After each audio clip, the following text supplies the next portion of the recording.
श्री सनातन धर्म सभा जम्मू कश्मीर ने आज की पत्रकार वार्ता इसलिए रखी है क्योंकि 17 अप्रैल को श्री रामनवमी का पर्व आ रहा है।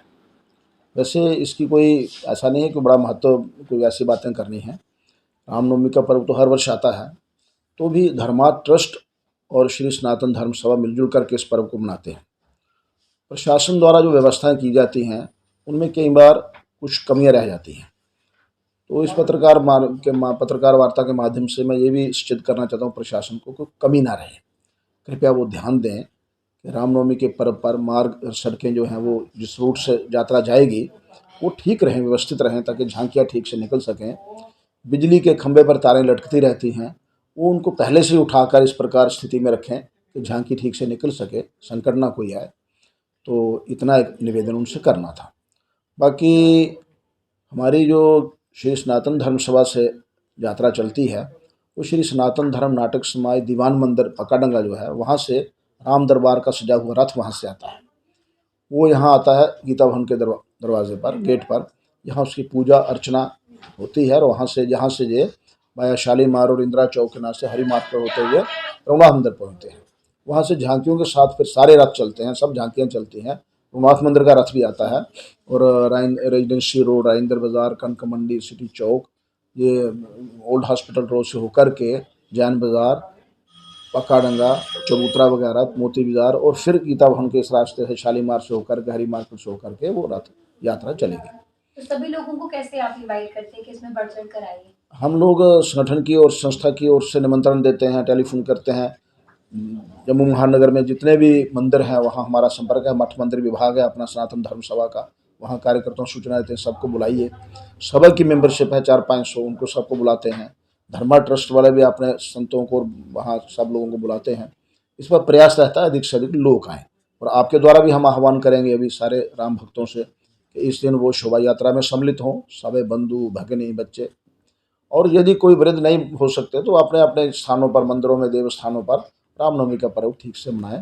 प्रभु राम ने जो मर्यादा स्थापित की है, राम राज्य की कल्पना दी है हमें, प्रत्येक व्यक्ति के लिए शांतिमय जीवन, उसका हम लोग प्रयास करें। दूसरा एक विषय और इसके साथ आज पत्रकार वार्ता में ले रहा हूँ। हमारा रामनवमी का पर्व, कृष्ण जन्माष्टमी का पर्व, दशहरे का पर्व, ये तो प्रत्येक वर्ष आता ही है। लेकिन किसी भी सभ्य समाज के अंदर जीवन जीने के लिए एक प्रशासनिक व्यवस्था होती है। तो कई देशों के अंदर राजशाही है, तानाशाही है। अपने भारत के अंदर लोकतंत्र है। तो हम लोगों को जो भारतवासी हैं, क्योंकि लोकतंत्र को हमने स्वीकार किया है, तो इसको भी पर्व की भांति, उत्सव की भांति मनाएं, ना कि तोड़ फोड़, गुंडागर्दी को सांप्रदायिक। चुनाव भी एक लोकतंत्र का पर्व है, तो उस पर्व को बड़े शांतिमय से ढंग से बनाएं। प्रत्येक मतदाता मतदान केंद्र तक जाए, 100% मतदान हो, उसको ये अनुभव होना चाहिए मेरे मत का मूल्य क्या है।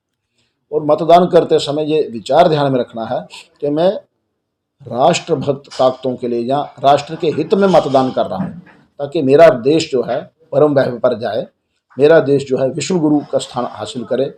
और हम देख रहे हैं कि धीरे धीरे लोग राष्ट्र हित में मतदान करते हैं यदि, तो देश वास्तव में विश्व गुरु बनता है।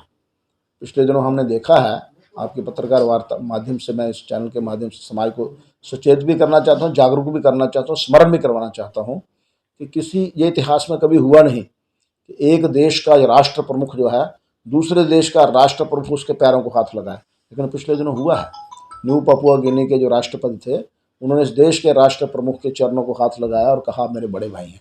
ये भारत का बड़े होने का विश्व के अंदर एक मापदंड है। तो इसलिए हम सभी लोगों से कहते हैं, घर पर ना बैठें, पिकनिक ना चले जाएं, नोटा की ओर ध्यान ना दें, अपने मत का उपयोग करें, मतदान करें। यही भारत सरकार कह रही है, हमको अलग नहीं कह रहे। ये राष्ट्र हित में 100% मतदान करें, इसका ध्यान रखें। अंत में एक बार फिर से शोभा यात्रा की तारीख और समय। शोभा यात्रा 17 अप्रैल को निकलनी है, बुधवार को। आज सोमवार है, बुधवार को। और गीता भवन से हम 3 बजे निकलेंगे। रघुनाथ मंदिर से 4, सवा 4 बजे रथ चलेगा। और जो मैंने मार्ग बताया उस मार्ग से होते हुए पुनः वहाँ आकर मार्ग